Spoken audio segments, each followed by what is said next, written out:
themselves through bank loans. They had mortgages. As their production fell, as their income fell, as the price of their stock fell, they couldn't make their mortgage payments anymore. The banks would then foreclose on them, and the end result was that more companies were closing as a result of not being able to pay their mortgages, and then the banks didn't know what to do with them. But the banks had a problem too, because many banks had lent out more money than they had capital reserve, than they should prudently for the capital reserves they had on hand. So banks started to close, go bankrupt. They owned a lot of worthless property, industrial property or real estate that they couldn't unload, and they didn't have the money that they needed to cover their deposits. You had a question. Yeah, I was just wondering, how much do you think lending, because I know for a long time the majority of Americans didn't invest in the market. Right. But then the banks, I think, allowed lending on margin. Was it the bank? There was, yes, there was lending on margin. That was another factor in the stock market crash, was lending on margin. By 1929, 90% of stock was being bought on the basis of loans. So someone would take out a loan to buy some stock. So when the stock market crash happened, the stock investors who had bought on margin couldn't pay. They no longer had the income they had projected to pay back the loan that they had taken out to buy the stock. The stock was perhaps worthless or perhaps worth 15 cents on the dollar. So they weren't getting the income that they needed in order to pay off their mortgage. I'll call it a mortgage, it has another technical term, but to pay the costs of the loan, to pay back the loan, or even the interest on the loan. So those people would go bankrupt.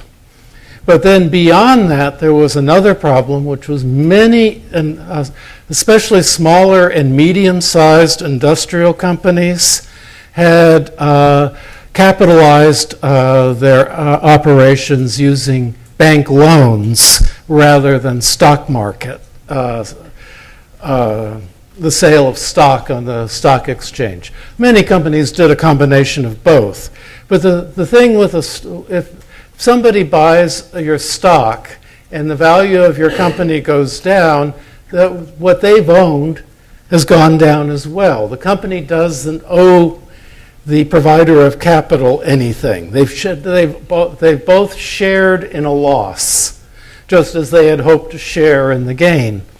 If the company is capitalized by taking out a mortgage from a bank, the bank is not going to write off the loan or forgive the loan. So you have a heavy mortgage payments due without the income to pay it. So you go bankrupt. And then the bankrupt court and your creditors shut you down. And the workers are dismissed because there's no place to sell the goods that this company had been producing.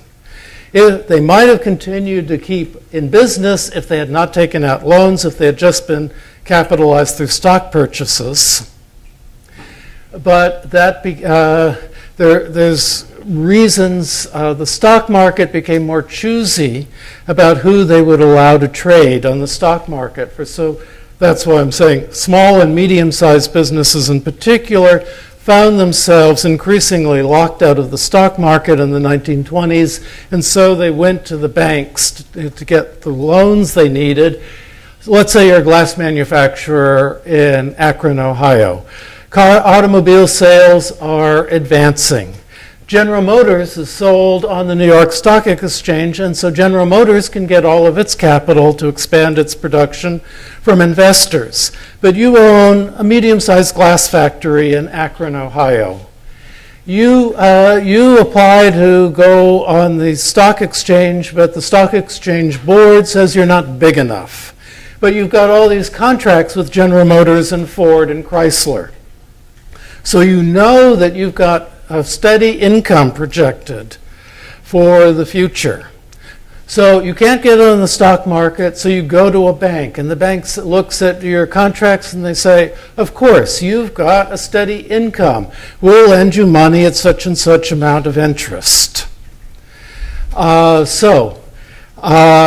take the money because you need it in order to fulfill your contracts with GM and Ford and Chrysler and so forth.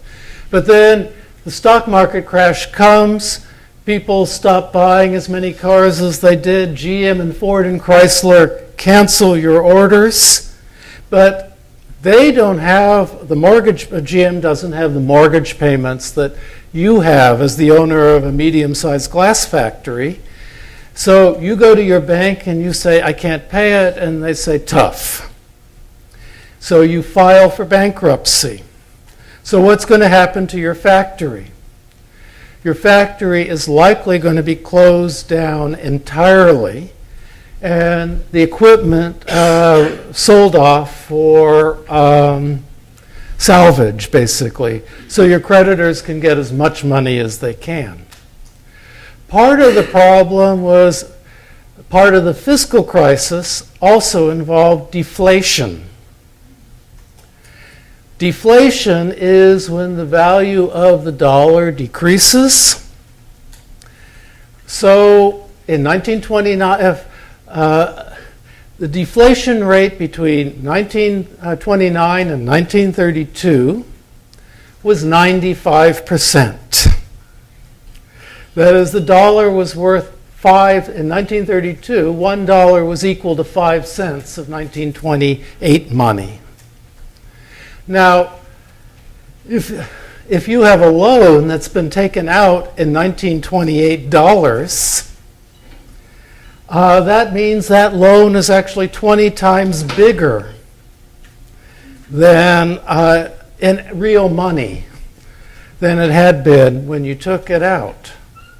Does that make sense? Do you see the logic of this? So it's impossible for you to pay it back given that your income is in 1932 dollars, but your loan is still in 1928 dollars.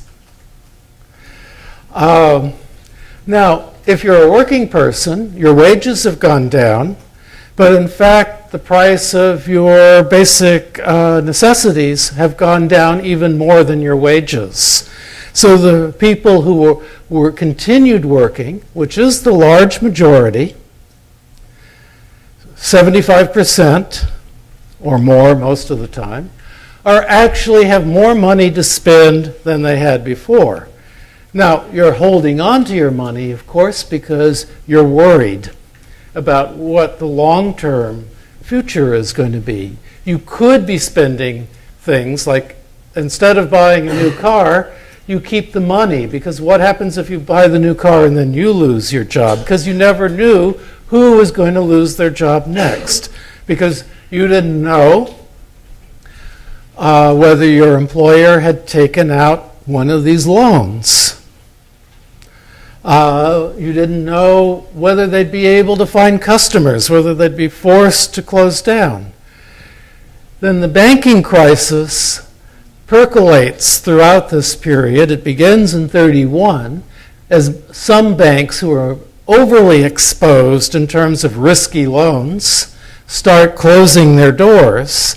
And there was no deposit insurance at this time. So if you had your money in the bank that closed, like the World Exchange Bank in New York City, you lost that money. Period. It just as it was as if it evaporated. This was among the many frightening things that were happening. So you could have a job, which you don't know how long it's going to last. You could have money in the bank, which gives you a sense of some sort of security. But you don't, until 31, you haven't worried about the money in the bank. But starting in 31, there is increasing rate of bank closures. It still starts out small, so most people are not affected by it, but it's a pattern that is going on, is continuing. It's not going away, no matter what President Hoover says or what J.P. Morgan says or what any economist says. It's because all the indicators, they say, show this that we're about to turn the corner. In fact, every month became a little bit worse. Now, in fact, the banking crisis, the banks came close, the whole entire banking system of the United States came close to shutting down after the election of 1932.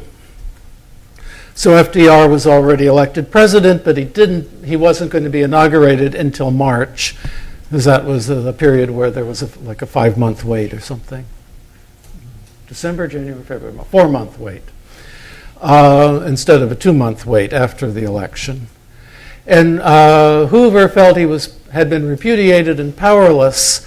So the prelude to the New Deal is that thousands of banks across the country were closing down.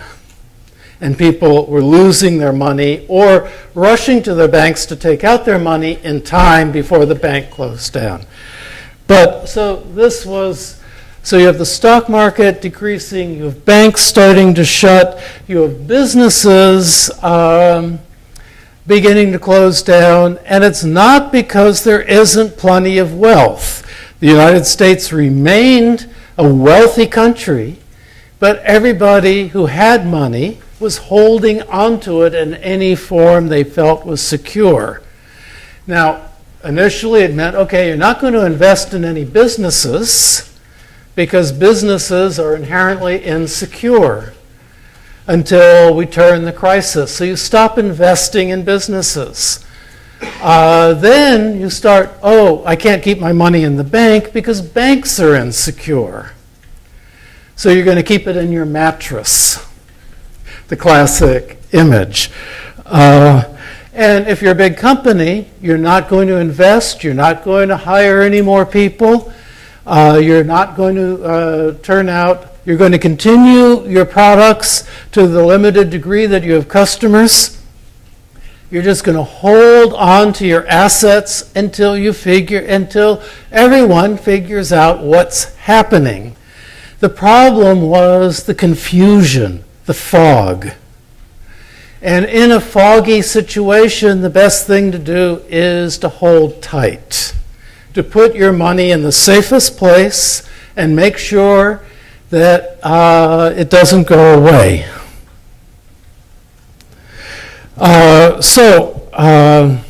Through this process, unemployment's rising, but it's not leaping. It's rising in a gradual way. So in 1929, unemployment is at 3%.